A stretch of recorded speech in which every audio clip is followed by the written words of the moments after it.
Assalamualaikum warahmatullahi wabarakatuh. Bismillahirrahmanirrahim. Pada kali ini kita akan membahas ibadah kurban, mulai dari cara memilih, menyembelih, sampai tentang pendistribusian hewan kurban yang sesuai dengan syariat agama Islam. Kita akan mengawalinya dari pengertian apakah yang dimaksud dengan berkurban.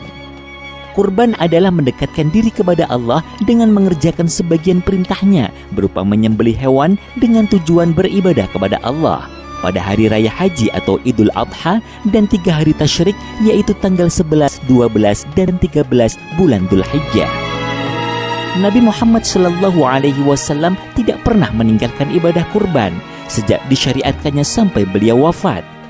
Hukum berkurban menurut Imam Malik dan Imam Syafi'i adalah sunnah muakkadah atau sunnah yang dikuatkan. Sedangkan menurut Imam Abu Hanifah, hukum ibadah kurban bagi orang yang berada di rumah tidak sedang melakukan perjalanan adalah wajib. Menyembelih kurban adalah perintah Allah Subhanahu wa Ta'ala dan sunnah Rasul yang syarat dengan hikmah dan keutamaan.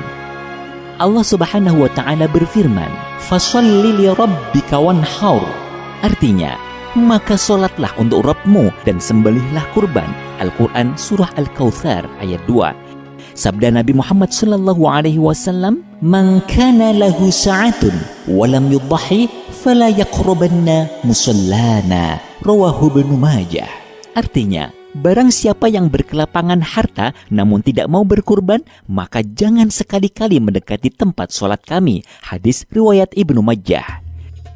Tidak ada amal yang lebih disukai Allah pada hari raya Idul Adha kecuali menyembelih hewan kurban. Hewan kurban adalah menjadi kendaraan bagi orang yang berkurban ketika melewati Shiratal Mustaqim. Usia hewan kurban meliputi domba atau dha'n minimal usia 1 tahun lebih atau sudah berganti giginya. Hal ini sesuai hadis dari Rasulullah SAW bersabda, "Yajuzul jada'u minad dha'ni udhiyatan." Rawahu Ibnu Majah. Artinya, sembelihlah domba yang jadha, karena itu diperbolehkan. Hadis riwayat Ibnu Majah. Kambing kacang atau ma'az dengan usia minimal 2 tahun lebih. Sapi dan kerbau mencapai usia minimal 2 tahun lebih. Unta harus mencapai usia 5 tahun atau lebih. Seekor kambing atau domba diperuntukkan untuk 1 orang. Sedangkan unta, sapi, dan kerbau diperuntukkan untuk berkurban 7 orang. Ketentuan ini dapat disimpulkan dari hadis berikut. An Jabir bin Abdullah qala, "Naharna ma'a Rasulillah sallallahu alaihi wasallam amal Hudaybiyati al-badanata an sab'atin wal baqarata an sab'atin." Rawahul Muslim. Diriwayatkan dari Jabir bin Abdullah, kami telah menyembelih kurban bersama Rasulullah SAW pada tahun Hudaybiyah. Seekor unta untuk 7 orang dan seekor sapi juga untuk 7 orang. Hadis yang menjelaskan tentang berkurban dengan seekor domba yang dilakukan oleh Rasulullah Muhammad SAW. An Aisyah anna Rasulullah SAW amara bikabshin aqrana fa'utiya bihi ليضحي به فقال لها يا عائشة هلمي المدية ثم قال اشحذيها بحجر ففعلت ثم أخذها وأخذ القبش فأضجعه ثم ذبحه ثم قال بسم الله اللهم تقبل من محمد وآل محمد ومن أمة محمد ثم ضحى به. Rawahul Muslim. Artinya, dari Aisyah radhiyallahu an menginformasikan sesungguhnya Rasulullah SAW menyuruh untuk mendatangkan 1 ekor domba kibas yang bertanduk. Kemudian domba tersebut didatangkan kepada Nabi untuk beliau kurbankan. Nabi berkata kepada Aisyah, "Wahai Aisyah, ambilkan untukku pisau, golok." Nabi selanjutnya memerintahkan Aisyah, "Asahlah golok itu pada batu asah." Aisyah kemudian melakukan sebagaimana yang diperintahkan Rasulullah. Kemudian Nabi mengambil golok itu dan mengambil domba kibas. Kemudian membaringkannya dan menyembelihnya sambil berdoa, "Dengan nama Allah, wahai Allah, terimalah dari Muhammad dan keluarga Muhammad dan umat Muhammad." Beliau berkurban dengan domba itu. Hadis riwayat Muslim.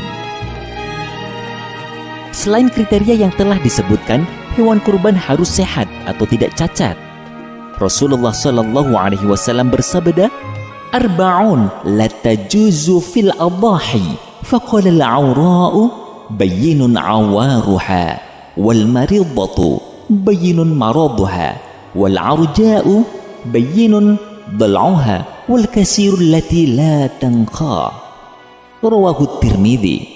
Artinya, ada 4 macam hewan yang tidak sah dijadikan hewan kurban. Pertama, yang matanya jelas-jelas buta. Kedua, yang jelas sekali tampak sakit secara fisik. Ketiga, yang kakinya tampak sekali pincang. Dan keempat, yang badannya kurus tak berlemak. Hadis riwayat At-Tirmidzi.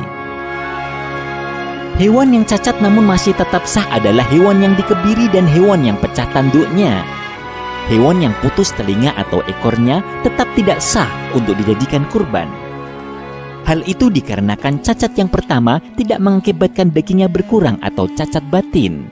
Sedangkan cacat yang kedua mengakibatkan dagingnya berkurang atau cacat fisik. Waktu menyembelih kurban dimulai setelah matahari setinggi tombak atau sesuai sholat Idul Adha pada 10 Dzulhijjah sampai terbenam matahari tanggal 13 Dzulhijjah. Persiapkan pisau dengan tajam sesuai tuntunan Rasulullah untuk meringankan kematian hewan yang disembelih. Persiapkan tutup mata hewan semacam daun pisang atau sejenisnya supaya hewan tidak melihat pisau yang akan dibuat menyembelih. Usahakan tidak menyembelih di hadapan hewan lain. Membaca basmalah, Bismillahirrahmanirrahim.